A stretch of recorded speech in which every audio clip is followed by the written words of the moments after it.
마리 앙투안 쥘 세나르에게,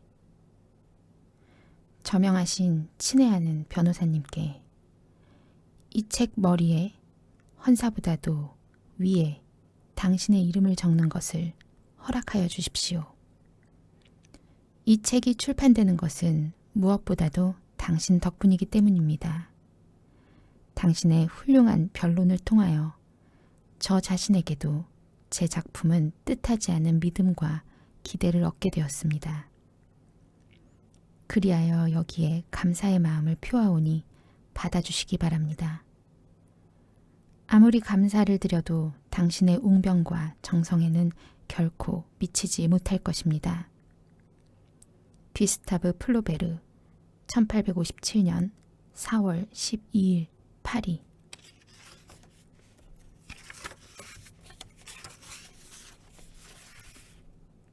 마담 보바리 1부.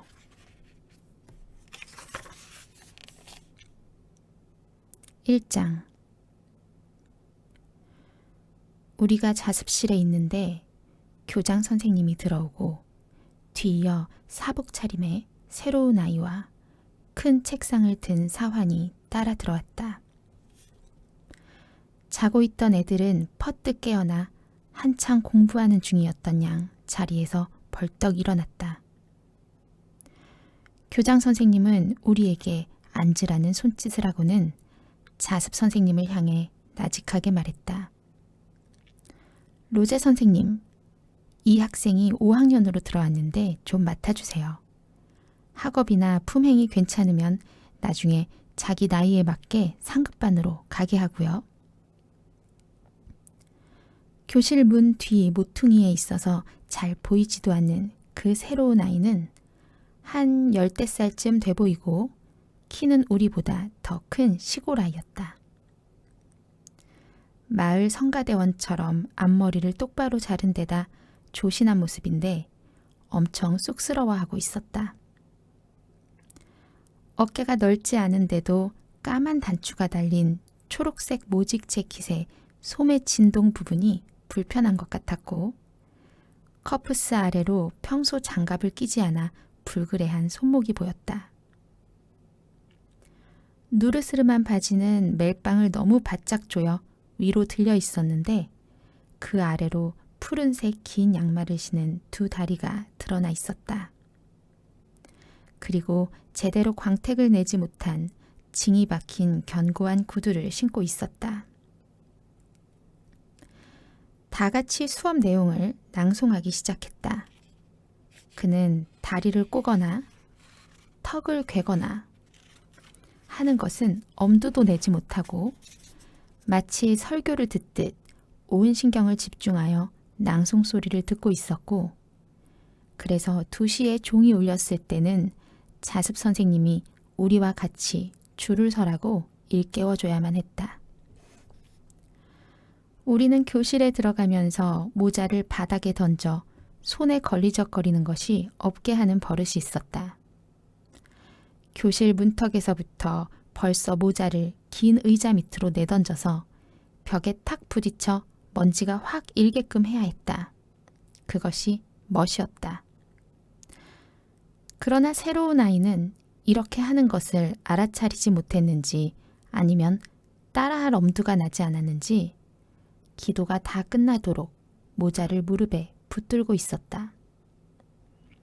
그것은 깃달린 근위병 모자와 제2제정시대 창기병 모자, 둥근 모자, 챙 달린 수달피 모자, 면 비니 모자의 요소들이 다 섞여 있는, 그러니까 소리 없는 그 추한 형상이 멍청한 인간의 얼굴처럼 깊이를 가늠 못할 무언가를 드러내 보여주는 그런 초라한 물건이었다. 밑에 받침살이 들어가 부풀려진 그 타원형 모자는 먼저 둥근 띠 3개가 빙 둘러 있었고 그 위로 빨간색 줄을 경계로 벨벳 마름모와 토끼털 마름모가 번갈아 이어졌다. 그 다음에는 자루 같은 것이 나오고 마지막 부분은 밑에 판지를 받쳐 빳빳한 다각형 모양에다 복잡하게 장식줄이 엮인 자수로 덮여 있었는데 거기서부터 아주 가늘고 긴 줄이 늘어진 다음에 맨 끝에 작은 금빛 십자가가 일종의 술 같은 것으로 달려 있었다. 모자는 새 것이었고 챙이 반짝반짝 빛났다. 일어나세요. 선생님이 말했다. 그가 자리에서 일어났고 모자가 떨어졌다. 교실 전체에 웃음이 터졌다. 모자를 주우려고 그가 몸을 숙였다. 옆자리 아이가 팔꿈치로 툭 쳐서 모자가 떨어졌고 그는 다시 한번 주워들었다. 아, 그 투구는 좀 저리 치워요. 위트 있는 분이었던 선생님이 말했다. 아이들이 요란하게 웃어대자 그 가여운 소녀는 너무 당황해서 모자를 손에 그대로 들고 있어야 할지, 바닥에 내려놓아야 할지, 아니면 머리에 써야 할지 알 수가 없었다. 그는 자리에 앉아서 모자를 무릎 위에 올려놓았다. 일어나서 이름을 말해보세요. 선생님이 다시 말했다. 새로운 아이는 웅얼웅얼하는 소리로 알아듣지도 못하게 자기 이름을 말했다. 다시 말해봐요. 반 아이들의 야유소리 속에서 아까와 똑같이 몇 음절을 웅얼거리는 소리가 들려왔다. 더 크게, 더 크게! 선생님이 소리쳤다. 새로운 아이는 그러자 최후의 결의를 다지고서 입을 어마어마하게 벌리고는 마치 누구를 부르기라도 하듯 샤르 보바리! 이 단어를 있는 힘껏 외쳤다. 당장 야단법석 난리가 일어났고 날카로운 목소리는 점점 더 크게 소리를 질러대다가 겨우 진정이 되면서 드문드문 소란이 이어졌는데 가끔씩 어떤 줄에 여기저기에서 채 꺼지지 않은 폭죽처럼 참았던 웃음이 튀어나오면 갑자기 소동이 다시 시작되곤 했다. 그러나 벌로 숙제가 쏟아지자 교실에 조금씩 질서가 잡혀갔고 선생님은 그에게 이름을 똑바로 발음하게 해서 받아 적은 다음 철자를 하나하나 불러보게 하고 다시 한번 읽어보게 해서 마침내 샤르 보발이라는 이름을 알아내기에 이르렀으며 그러고는 곧바로 그 가여운 녀석에게 교탁 아래 열등생들이 앉는 긴 의자에 가서 앉으라고 지시했다. 그는 앞으로 나가려다 말고 우물쭈물했다. 뭘 찾아요? 선생님이 물었다. 불안한 시선으로 두리번거리며 새로운 아이가 주눅이 든 채 말했다. 또다시 소동이 일어났는데 선생님이 화난 목소리로 전원 19 500줄 숙제라는 말을 외치자 마치 쿠오스 에고처럼 소란이 뚝 그쳤다. 화가 난 선생님이 다시 모두 조용히 해요 라고 하고는 모자에서 손수건을 꺼내 이마를 닦으면서 말했다. 새로운 학생은 ridiculous sum 동사를 20번 써와요.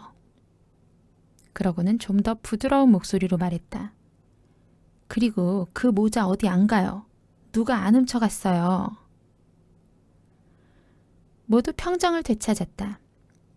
다들 필기판에 고개를 숙이고 있었고 둥글게 뭉친 종이가 펜촉에 튕겨 날아와 얼굴을 때리곤 해도 새로운 아이는 2시간 동안 모범적인 자세로 앉아 있었다.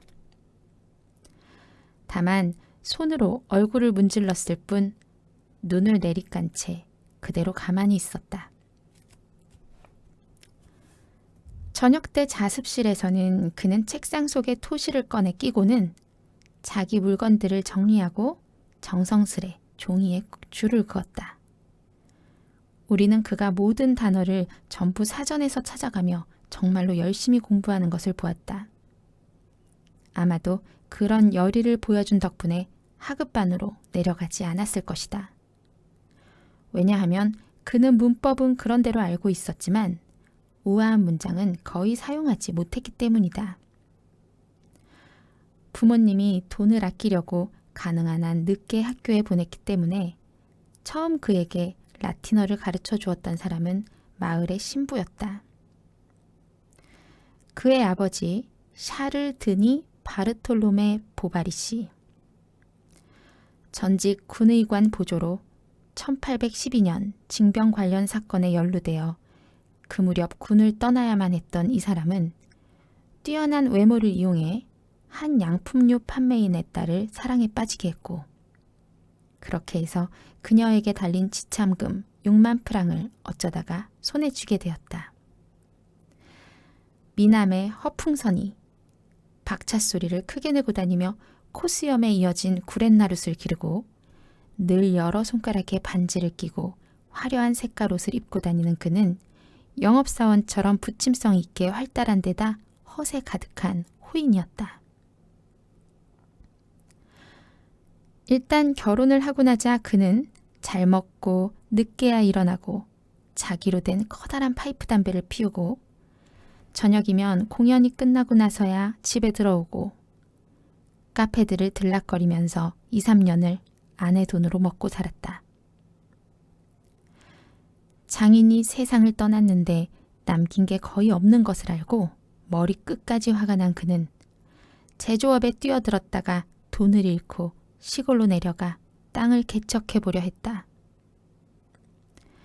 하지만 그는 사라사 제조업만큼이나 농사일에 대해서도 아는 게 없는 데다가 말들을 일은 안 시키고 자기가 타고 다니고 능금주를 통으로 판매하는 대신 자기가 병으로 다 마셔버리고 마당에서 제일 튼실한 닭들만 잡아먹고 농장의 돼지에서 나온 라드는 자기 구두 광내는데 다 써버렸기 때문에 자기가 뭘 해보려는 생각은 아예 하지도 않는 게 낫다는 것을 깨닫는데 그리 시간이 오래 걸리지 않았다.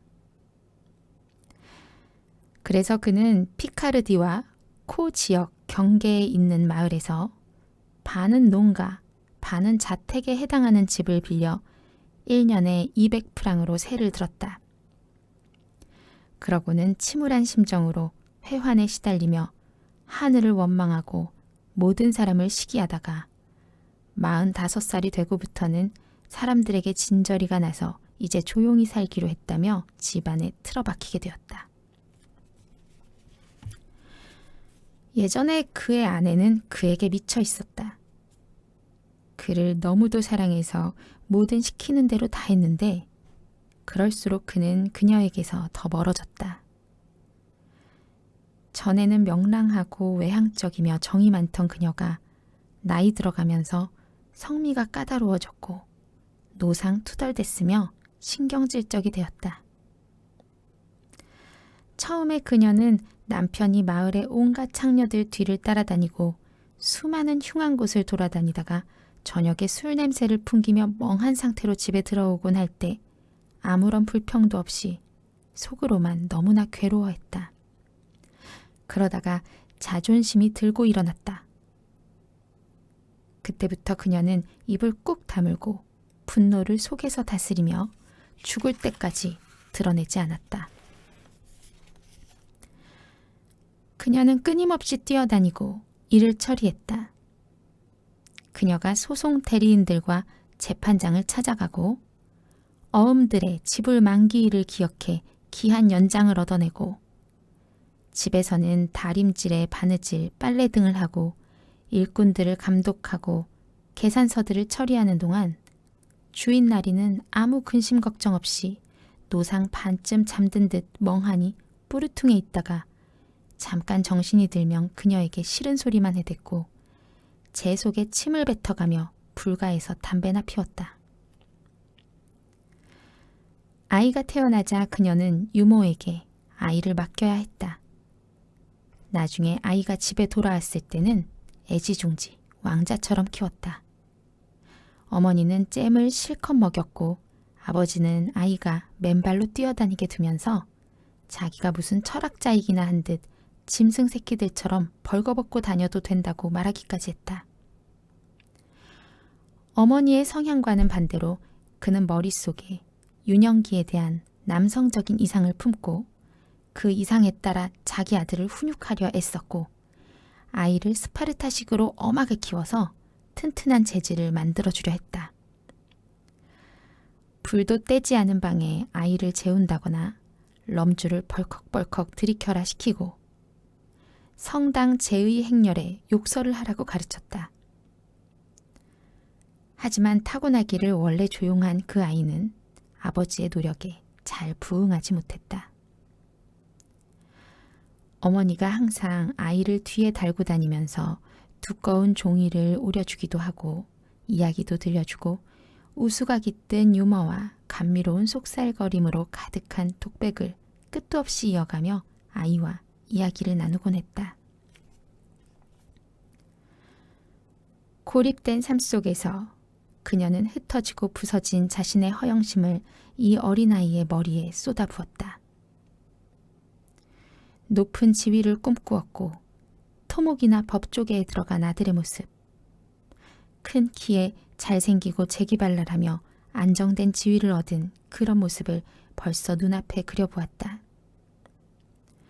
그녀는 아이에게 읽는 법을 가르쳤고 집에 있는 오래된 피아노에 맞춰 짧은 사랑 노래 2-3곡을 가르쳐 부르게까지 했다. 하지만 문예에는 관심도 없는 보바리씨는 이 모든 것에 대해 다 필요 없는 짓이라고 말했다. 아이를 공립학교에 보내 학비를 대주고 무슨 직책이나 가게를 마련해 줄 만한 무엇이 그들에게 있기나 한가.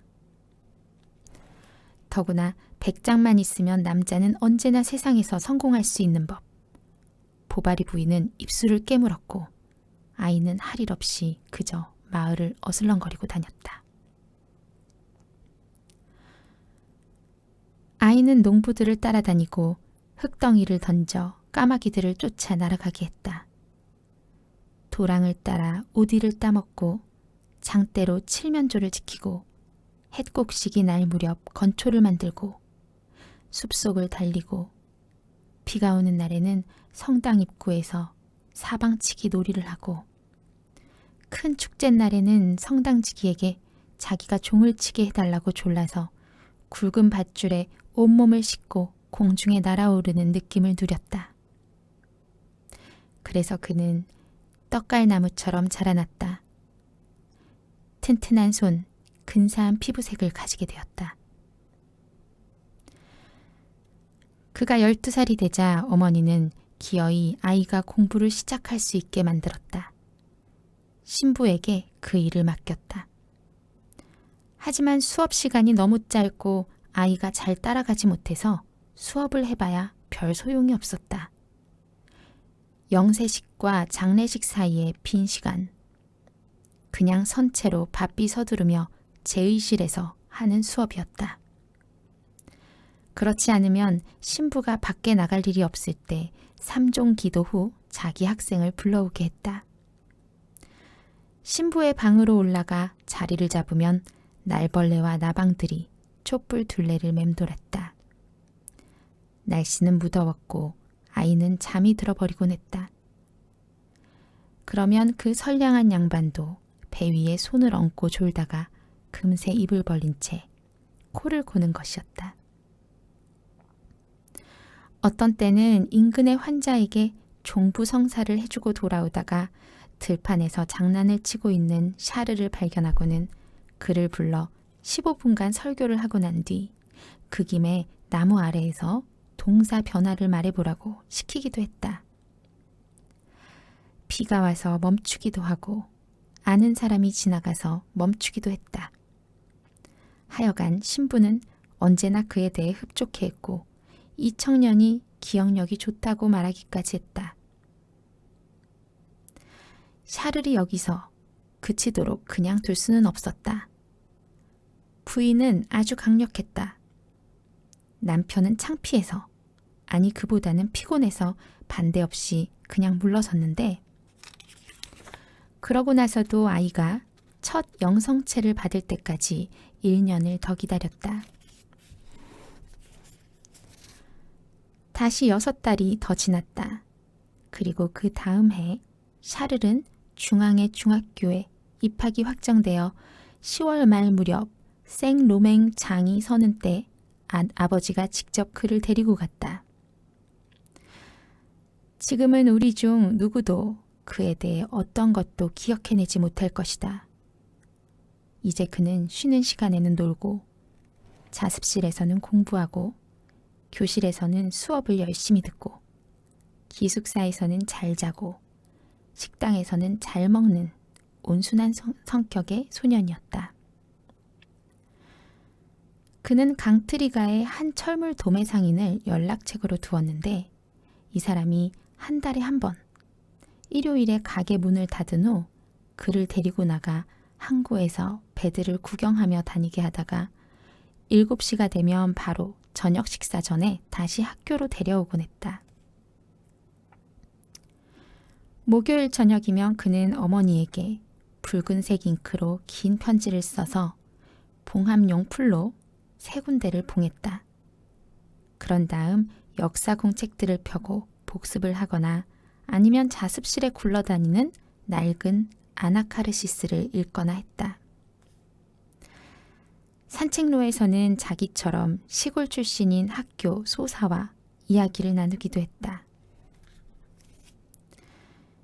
열심히 공부에 매진한 덕에 그는 늘 반에서 중간 정도를 유지했다. 심지어 한 번은 자연사 과목에서 차석상을 받기까지 했다. 하지만 3학년이 끝나자 부모님은 그가 대학 입학 자격시험까지 혼자 해나갈 수 있다고 확신했기 때문에 의학 공부를 시킨다며 그를 학교에서 빼냈다. 그의 어머니는 오드로백에 있는 평소 알고 지내던 세탁소 주인집 5층에 방을 하나 얻어주었다. 그녀는 하숙 조건을 정하고 책상 하나와 의자 2개를 사고 집에서 오래된 자작나무 침대를 가져오게 하고 또 이 안쓰러운 아들을 따뜻하게 해줄 뗄나무와 작은 주철제 난로를 하나 샀다. 그러고 나서 일주일 후에 그녀는 이제 아무도 없이 혼자 남게 되는 것이니 바르게 행동해야 한다며 수도 없이 그에게 일러주고 떠났다. 게시판에 있는 강의 프로그램을 읽어보다가 그는 정신이 멍해졌다. 위생이나 약물은 차치하고 해부학, 병리학, 생리학, 약학, 화학, 거기다 식물학, 또 임상학의 치료학 등 어원이 뭔지도 전혀 모르겠는 이 모든 이름들. 하나하나 모두 엄숙한 어둠으로 가득한 성소 같은 이름들이었다. 그는 아무것도 이해하지 못했다.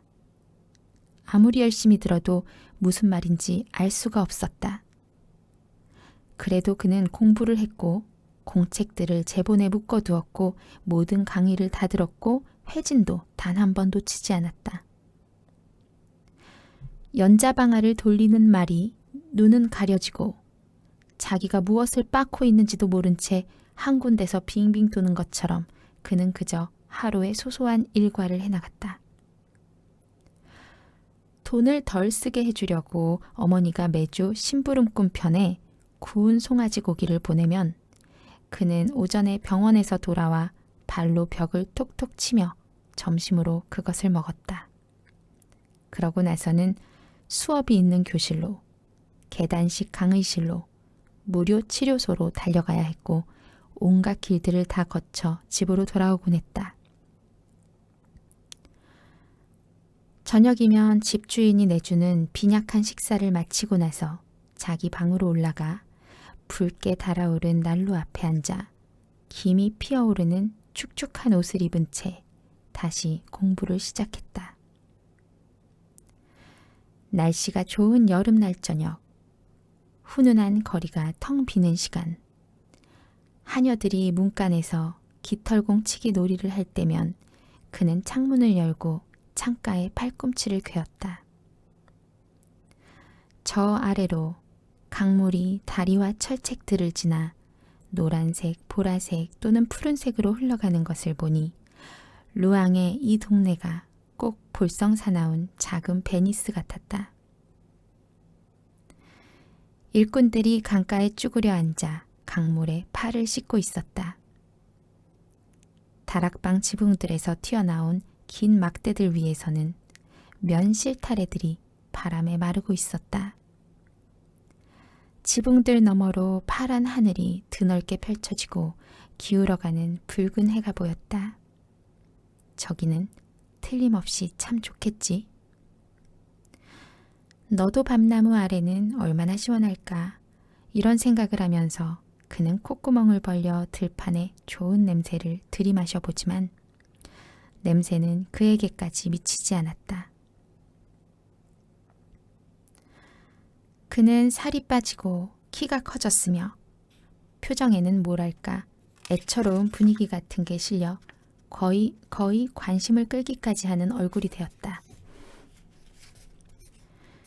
그는 어느덧 스스로 무기력해져서 마음속에 다졌던 결심들을 점점 다 내려놓기에 이르렀다. 한 번은 회진을 빼먹었고 다음 날에는 수업을 빼먹었으며 그렇게 점점 게으름을 즐기다가 아예 수업에 가지 않게 되어버렸다. 그는 도미노에 미쳐서 카바레를 드나들었다. 일반인에게 공개된 더러운 방에 저녁마다 틀어박혀서 검은 점들이 찍힌 작은 양뼈 조각들로 대리석 탁자를 치는 일이 그에게는 자유를 행사하는 멋진 행위 같았고 그렇게 자신을 높이 평가하는 느낌이 들자 자기가 한결 우월해지는 것만 같았다.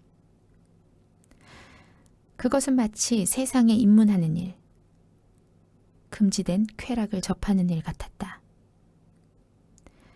그래서 그는 그 방에 들어갈 때 거의 관능적인 쾌감을 느끼며 문 손잡이에 손을 올려놓곤 했다. 그 시기 그의 안에 억눌려 있던 많은 것들이 터져나왔다. 그는 노래들을 외워서 만나는 여자들에게 불러주었고 배랑제에 열광했으며 펀치를 만들 줄도 알았고 마침내 사랑을 알게 되었다. 이렇게 인생 공부를 한 덕에 그는 학위 없이 의료 행위를 하는 의사 시험에 완전히 실패했다. 그날 저녁 집에서는 합격을 축하하기 위해 그를 기다리고 있었다. 그는 걸어서 길을 떠나 마을 입구에 이르러 멈춰섰다. 그리고는 어머니를 불러달라고 해서는 사실대로 다 말했다.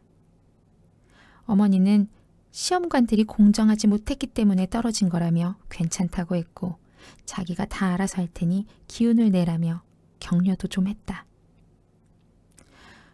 5년이 흐른 뒤에야 보바리 씨는 그 사실을 알게 되었다.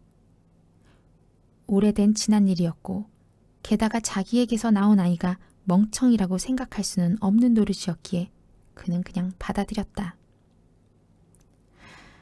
그래서 샤를은 다시 공부를 시작했고 쉬지 않고 시험 과목들에 대한 준비를 해서 질문들을 미리 다 외워버렸다. 그는 그럭저럭 괜찮은 점수로 합격을 했다.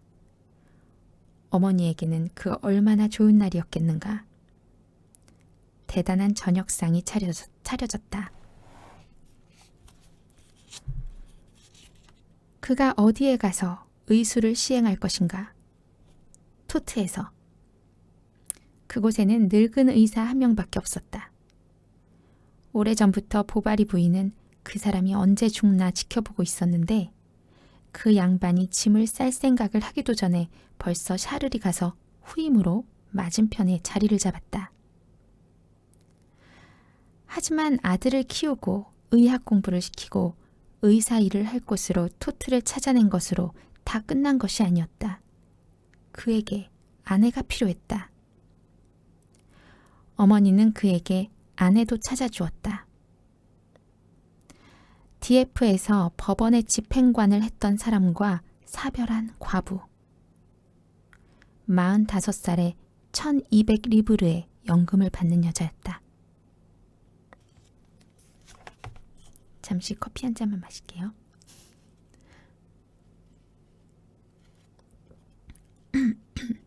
저는 원테이크 녹음이라 목이 타네요.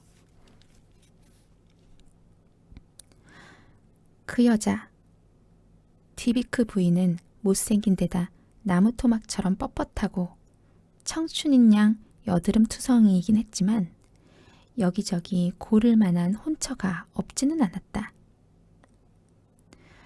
목표에 도달하기 위해 어머니 보바리는 그 혼처들을 모두 몰아내야만 했는데 신부들의 지원을 받는 돈육 제품 가게 주인의 책략을 아주 노련하게 좌절시키기까지 했다. 샤를은 결혼을 하면 더 자유로워질 것이고 자기 생각대로 행동하고 돈도 마음대로 쓸 수 있으리라 생각했기 때문에 이 결혼이 좀 더 나은 상황을 가져올 것이라 짐작했다.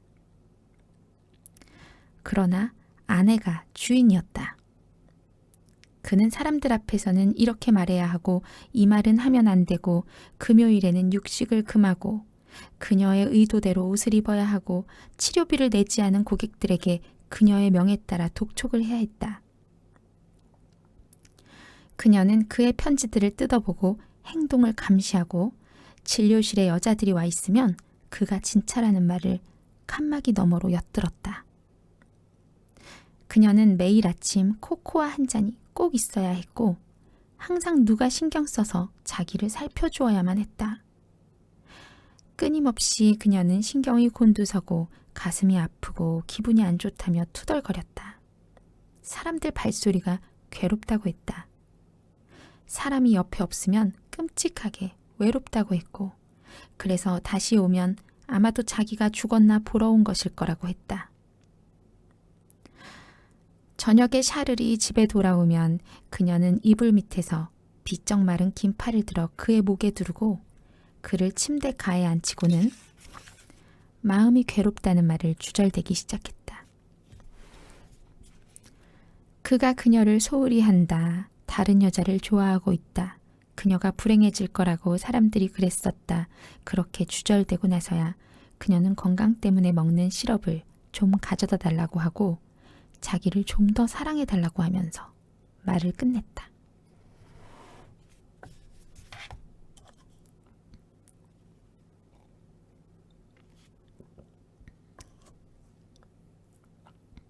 (1장은) 여기까지입니다.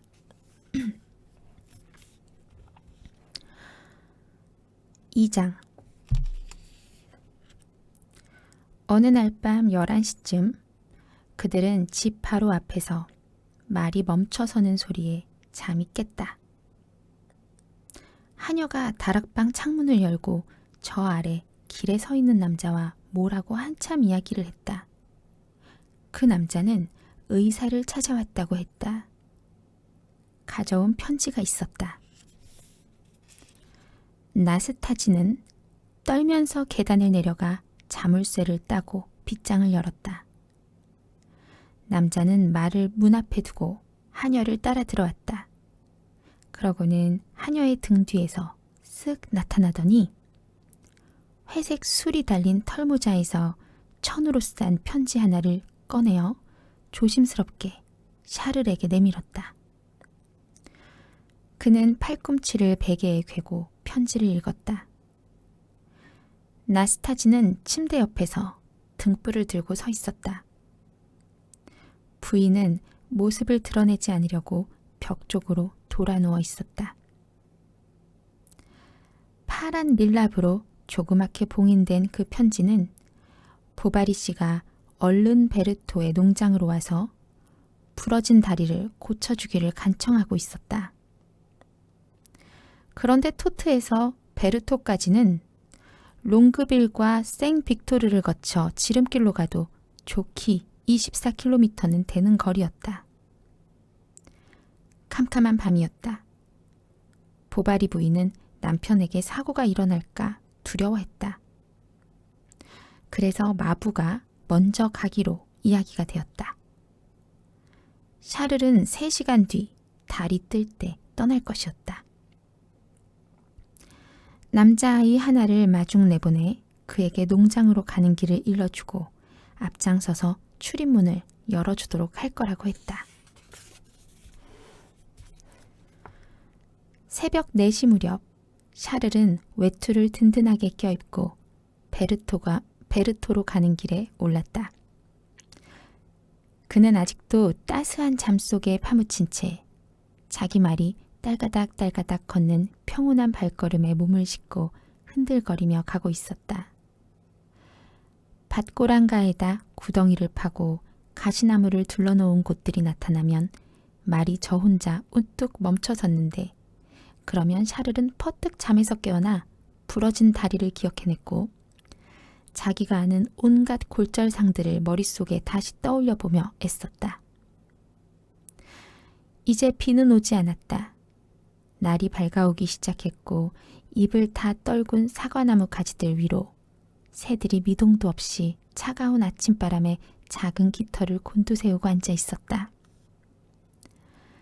평평한 들판이 끝도 없이 펼쳐져 있고 농장들을 둘러싼 작은 숲들은 우중충한 하늘을 배경으로 지평선 너머까지 펼쳐진 저 광대한 잿빛 표면 위에서 드문드문 박힌 어두운 보랏빛 점처럼 보였다. 샤를은 가끔씩 눈을 떴다가 다시 정신이 혼미해지고 졸음이 밀려오면서 금세 반쯤 잠든 상태가 되어버렸는데, 그 속에서 그는 얼마 전 느꼈던 감각들이 예전의 추억들과 섞이면서 자신이 학생인 동시에 결혼한 사람이고 조금 전처럼 침대에 누워있는데 또 동시에 옛날처럼 수술 환자들 방을 지나가기도 하는 이중의 존재로 느껴지는 것이었다. 찜질약의 따스한 향이 머릿속에서 아침 이슬의 싱그러운 향과 뒤섞였다.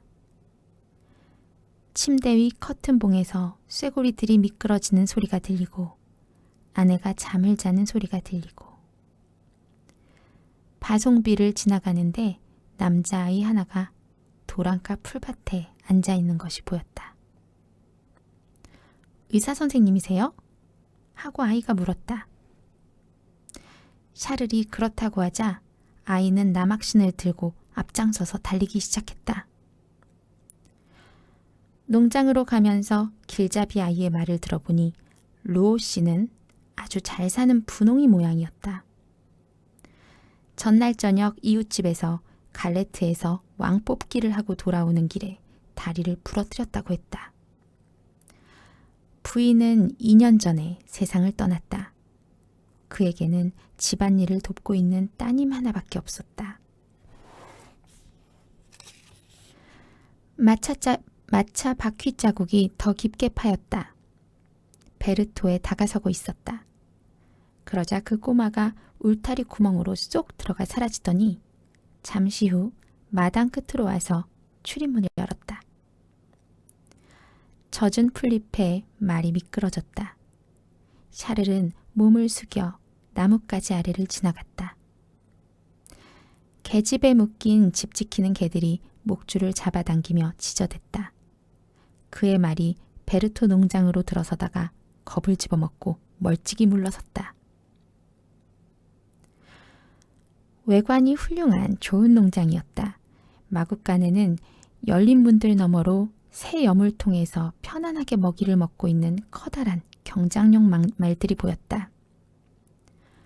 건물들을 따라 퇴비가 넓게 펼쳐져 김이 오르고 코 지방 가금 사육장에서는 보기 드문 화려한 공작새 5마리가 암탉과 칠면조들 가운데서 모이를 쪼아먹고 있었다. 길쭉한 양우리, 벽면이 사람 손처럼 매끄러운 높은 헛간도 보였다. 곳간 밑에는 큰 수레 2대와 쟁기 4개, 거기에 따른 채찍, 목걸이 등 부속품 일체가 같이 놓였는데 곳간에서 떨어지는 먼지에 파란색 양털 부분이 더러워져 있었다. 오르막으로 경사진 마당에 나무들이 대칭으로 간격을 두고 서 있고 연못 옆 거위떼 소리가 즐겁게 꽥꽥 울렸다. 3단 주름치마로 된 푸른색 양모 드레스를 입은 젊은 여자가 집 문간에서 나와 보바리 씨를 맞았고 화덕에 불이 활활 타고 있는 부엌으로 안내했다. 화덕 주변으로 크기가 제각각인 작은 냄비들 속에서 사람들의 아침 식사가 끓고 있었다.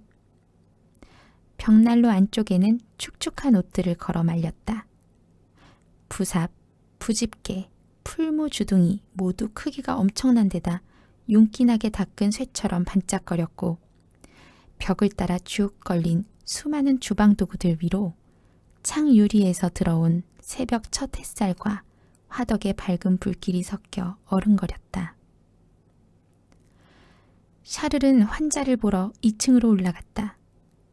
수면 모자는 멀리 내팽개치고 이불 속에서 땀을 흘리며 누워있는 환자가 보였다. 흰 피부에 푸른 눈, 앞머리가 벗어지고 귀걸이를 한 키가 작고 뚱뚱한 50살 남자였다. 그는 브랜디가 담긴 커다란 물병을 옆 의자에 놔두고 가끔 기운을 내려고 따라 마시곤 했다. 그런데 의사를 보자마자 격앙됐던 기운이 순식간에 뚝 떨어지면서 12시간 전부터 내내 퍼붓던 욕설을 그치고는 가냘프게 앓는 소리를 내기 시작했다. 아무런 합병증도 없는 단순한 골절이었다. 이보다 더 쉬운 경우는 샤를이 바랄 수도 없었을 것이다. 예전 선생님들이 환자들 침대 옆에서 어떻게 행동했었는지를 떠올려 보면서 그는 온갖 종류의 좋은 말들로 이 환자의 기운을 북돋아 주었다. 메스에 기름을 바르듯 말로 어루만져주는 외과 처치였다. 부목이 있어야 해서 누가 수레 창고에 판잣더미를 가지러 갔다 왔다. 샤를이 그중 하나를 골라 몇 토막으로 자른 다음 유리 조각으로 매끄럽게 다듬는 동안 하녀는 시트를 찢어 붕대를 만들었고 엠마 양은 작은 쿠션을 만들려고 했다. 엠마가 반지꼬리를 한참이나 찾고 있으니 아버지가 짜증을 냈다. 딸은 아무 대답도 하지 않았다. 그러다가 바느질을 하면서 그녀는 여러 번 바늘에 손가락을 찔렸고 그때마다 입에 대고 빨곤 했다. 샤를은 그녀의 새하얀 손톱을 보고 너무 놀랐다. 끝이 뾰족한 그 손톱은 윤기가 흐르고 갸름하게 다듬어져 DF 상아보다 더 매끈했다. 하지만 손이 아름다운 건 아니었는데 좀 밋밋하다고 할까?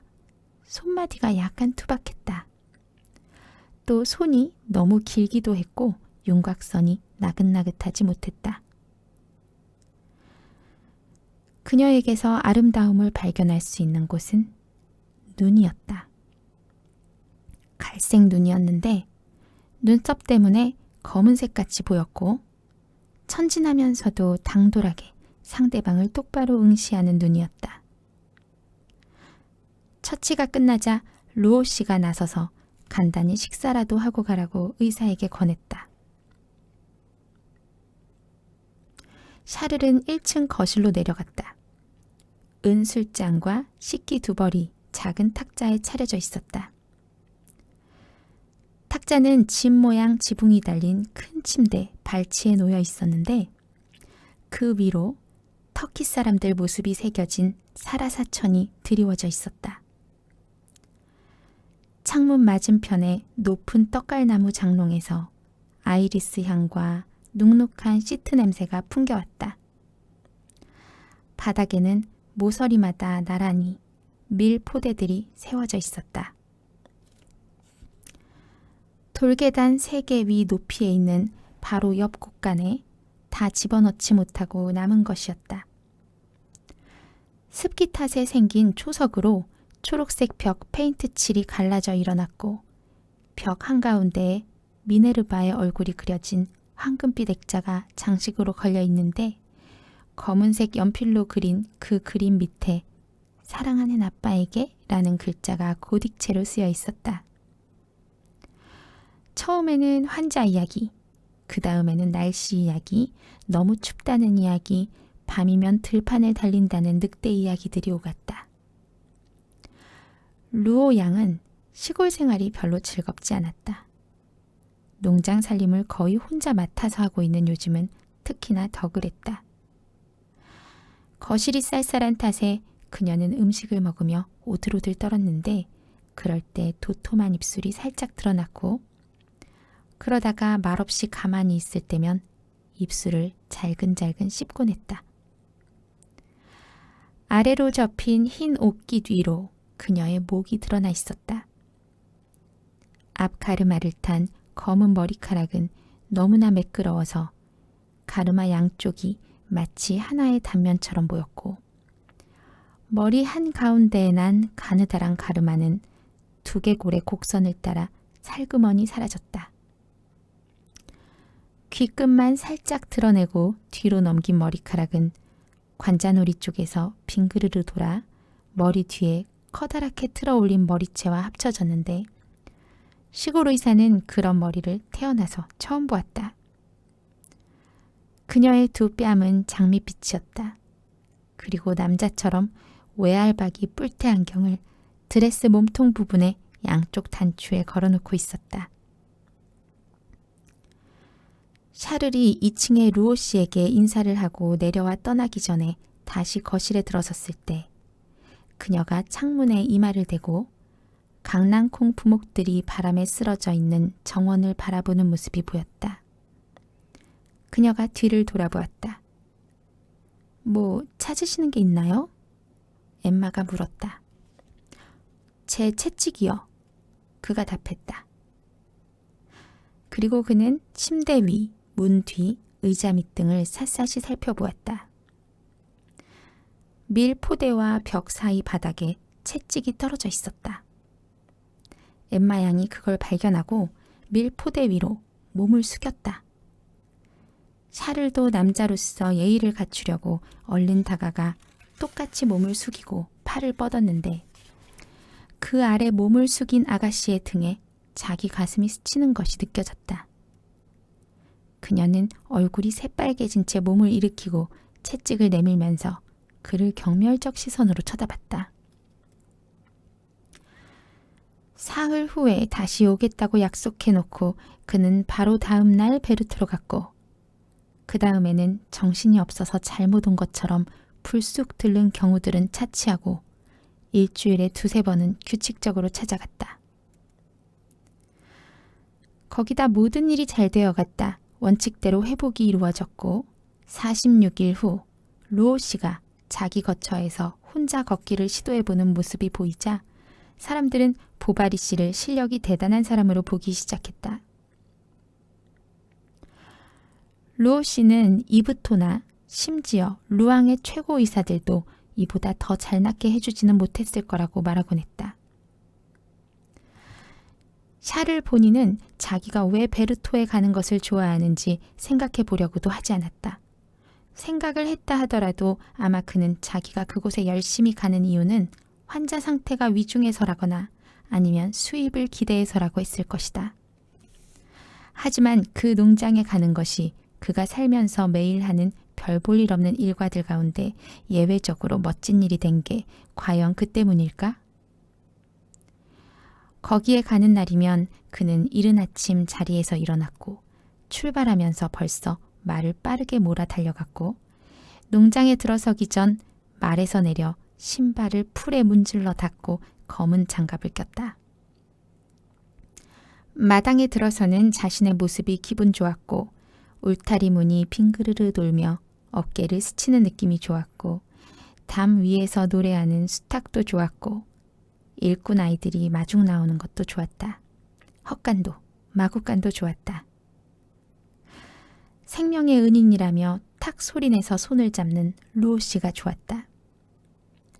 깨끗이 닦은 부엌 타일을 밟는 엠마 양의 작은 나막신이 좋았다. 높은 굽 때문에 그녀의 키가 약간 더 커 보였고 그녀가 앞서 걸을 때 보면 나막신의 나뭇바닥이 빠르게 들렸다가 안에 신은 편상화 가죽과 부딪히며 짤깍 소리가 났다. 그녀는 항상 현관의 첫 계단까지 그를 배웅했다.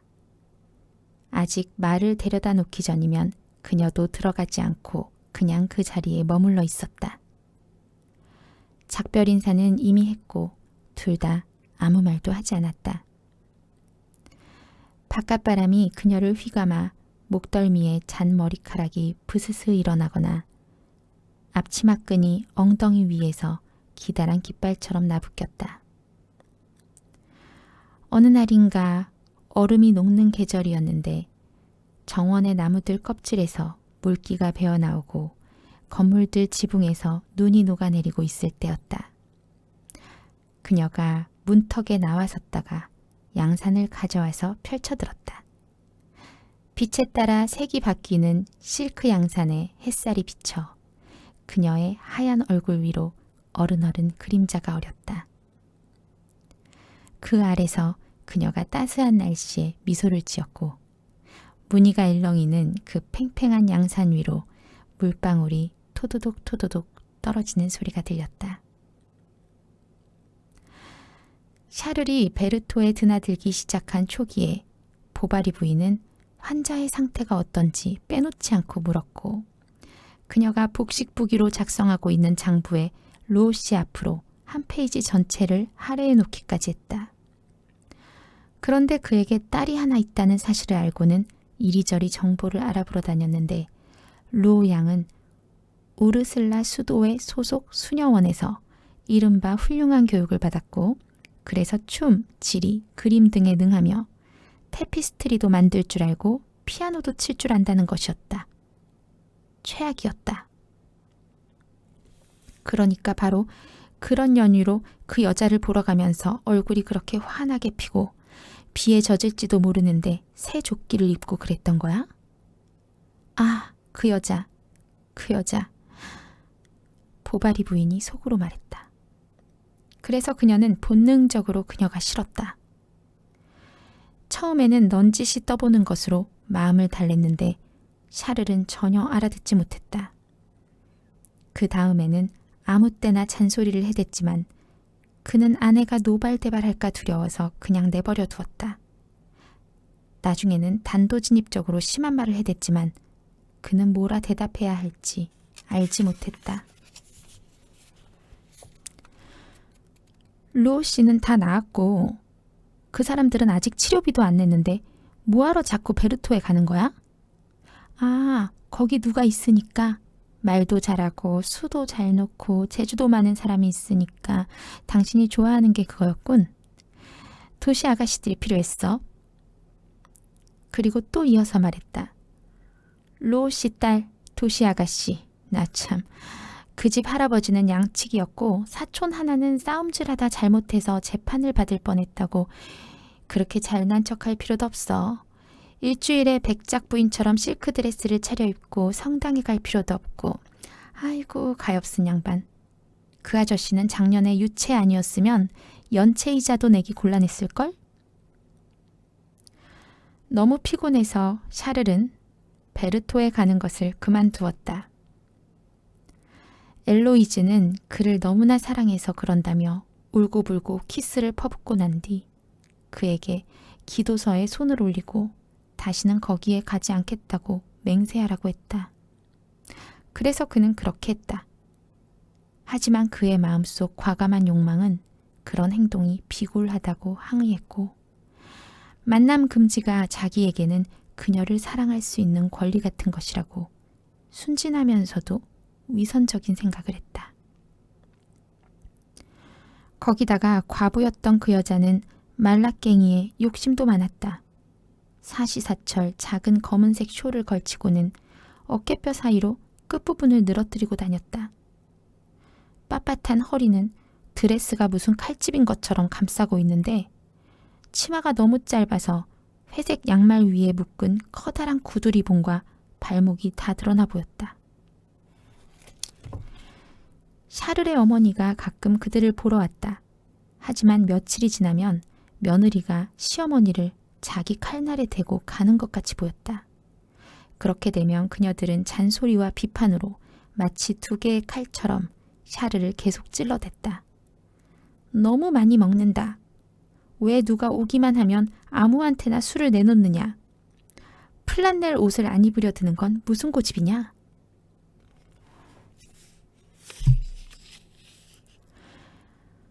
봄이 시작될 무렵 어느 날 뒤비크 미망인의 재산을 보유하고 있던 앵구빌의 공증인이 사무실 돈을 전부 들고 조수에 맞춰 배에 올라탄 일이 일어났다.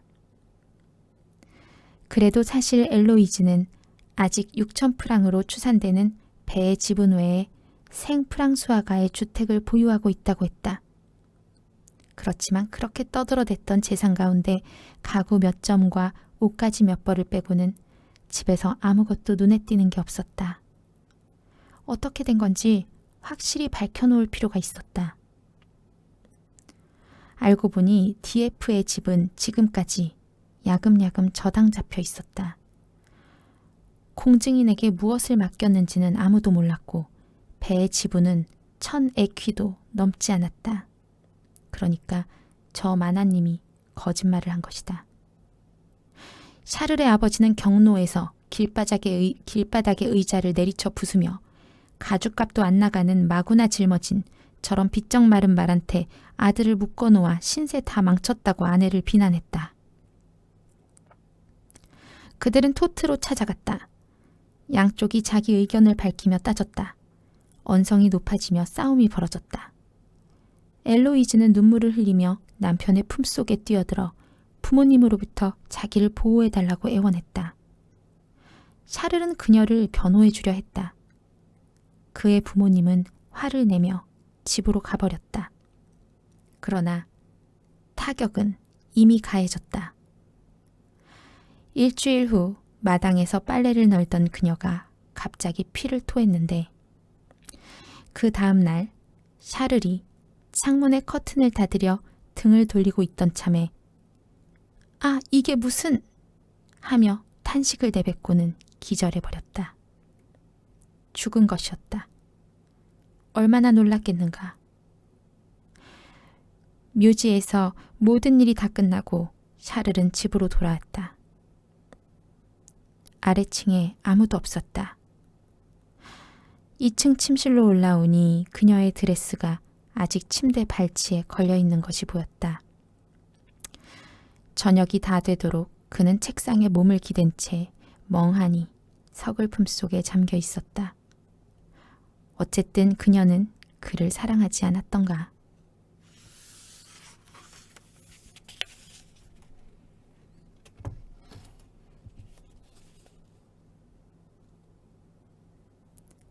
이어지는 3장은 두 번째 영상에서 이어가도록 하겠습니다. 뿅!